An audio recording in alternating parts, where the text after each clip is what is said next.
For those of you who are, wondering why I wasn't talking to anyone yesterday, it's due to the fact that I was in the hospital and I vomited twice and then was retching for most of the rest of the day. I have no idea what caused it.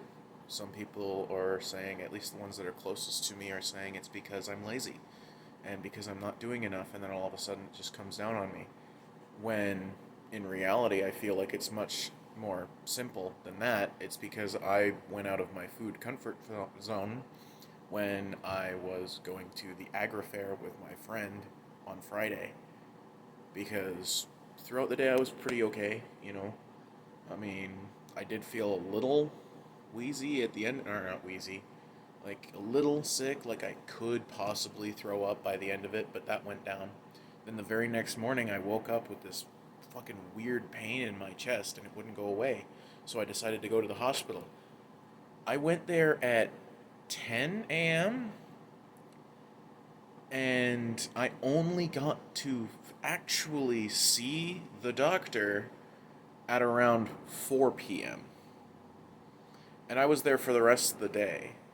And before the doctor left, they said, "Oh yeah, let's get some more pain medication in him to help, mitigate all the pain that he's feeling while we're still flushing out his veins from whatever the fuck was going on in his chest. And then we're going to wait 30 minutes and see how he does, and then he can leave." I waited half an hour before asking a nurse if I could see my paperwork to let me out.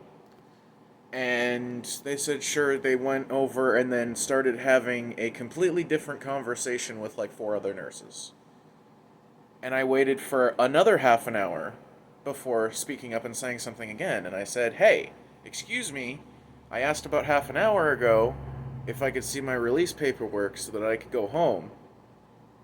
And they said, "Oh, well, the doctor said that we would have to wait for about half an hour." And I'm like, "Yeah, the first time I asked was half an hour after I got the pain medication. And I was doing fine." So when they finally released me, it was already 11 o'clock ish, I think. It was like 10:30, maybe 11 o'clock. Or no, it was 11:30 exactly when they finally let me out, and it was ridiculous. And so mom tries to take me to she asks me where the nearest Wendy's is, and I'm sitting there like, "Why the fuck do you expect me to know where the nearest Wendy's is? I'm still trying to figure out what the fuck is going on with me." And I say, "Well, I don't really know where the nearest Wendy's is, and the only one that I can think of is probably closed right now." So we instead went to McDonald's, and in the drive through line, I had to unbuckle my seatbelt, open the door, and vomit.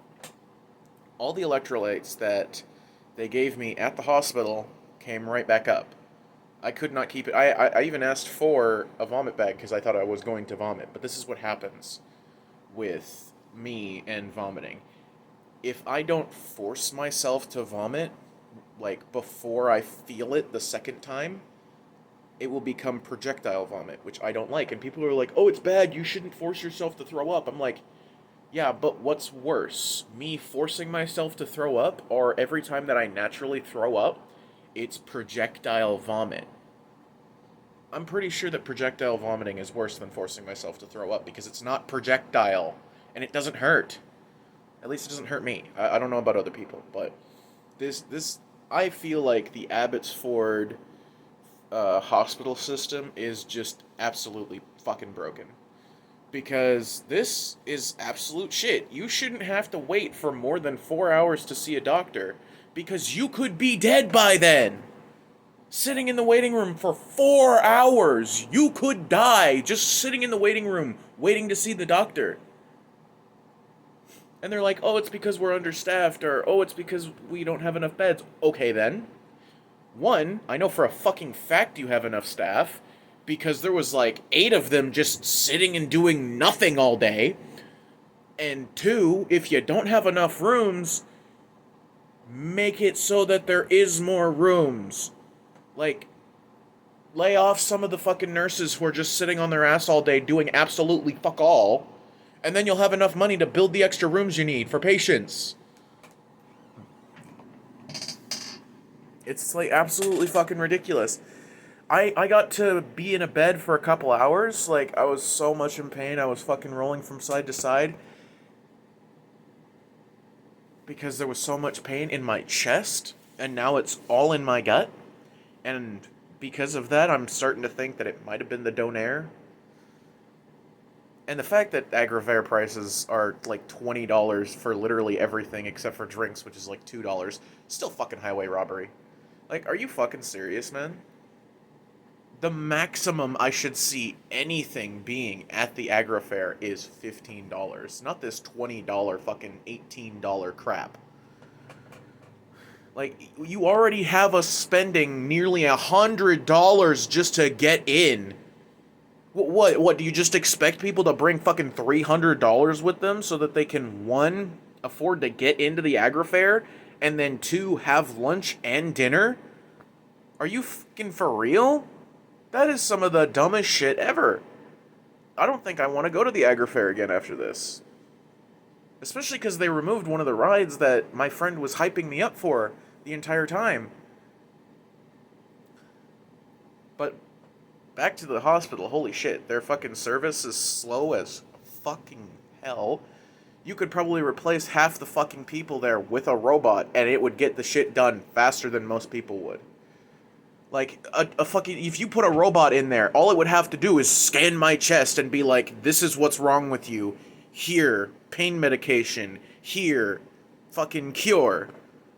But I go in there with saying, hey, I woke up at 8:30, between 8 and 8:30, with severe chest pain. And people are like, oh, it's just anxiety.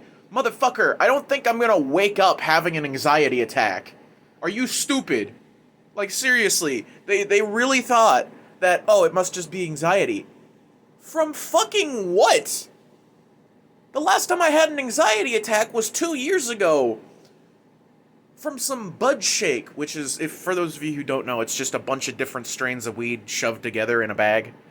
From the bottom of the bag of what they came from. So, there's a strain out there that does give me anxiety attacks, but I don't know which one it is. And I frankly couldn't give a shit, because I know it's not Joker's. Because that's the strain I've been smoking recently. But this is actually fucking ridiculous with the hospital taking as long as they do. Like, there was the first time I went to the hospital for my appendectomy, there was an old man there with his younger daughter. And he literally collapsed onto the damn floor. And the nurses just watched. They did absolutely fucking nothing. If I was the manager for that hospital, I would have fired every single fucking nurse in that room. And I would have told them, you clearly don't give a flying fuck about people. Just because you think that, oh, 80% of the people here in Abbotsford are all druggies and drug addicts and people who shoot up meth and cocaine and fucking fentanyl, doesn't mean that everyone is. I'm one of the few people who, the only drug I ever have, other than video games, because apparently an addiction is a drug, is weed. And that does not harm you nearly as much as shooting yourself up with cocaine.